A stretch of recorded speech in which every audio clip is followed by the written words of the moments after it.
To the memory of my beloved, the author, Mr. William Shakespeare, and what he hath left us by Ben Jonson to draw no envy, Shakespeare, on thy name, am I thus ample to thy book and fame, while I confess thy writings to be such as neither man nor muse can praise too much.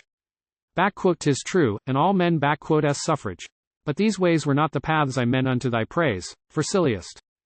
Ignorance on these may light, which, when it sounds at best, but echoes right, or blind affection, which doth nay advance the truth, but gropes and urgeth all by chance, or crafty Malice might pretend this praise, and think to ruin where it seem to raise.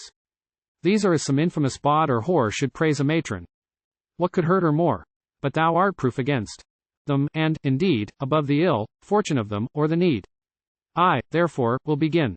Soul of the age, the applause, delight, the wonder of our stage, my Shakespeare, rise. I will not lodge thee by Chaucer, or Spenser, or bid Beaumont lie a little further, to make thee a room.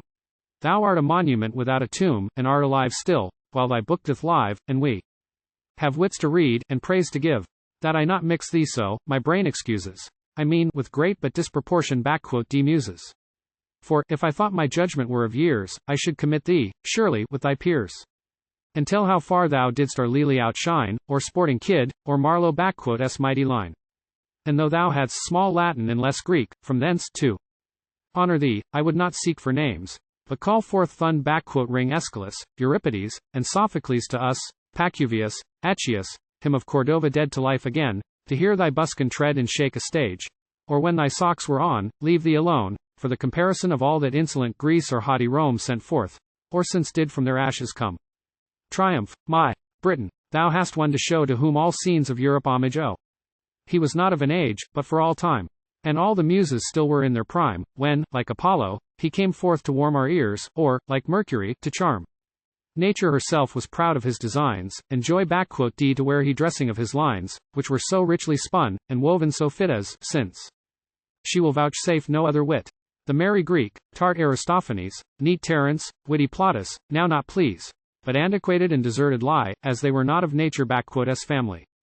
Yet must I not give nature all. Thy art, my gentle Shakespeare, must enjoy a part. For though the poet matter nature be his art doth give the fashion.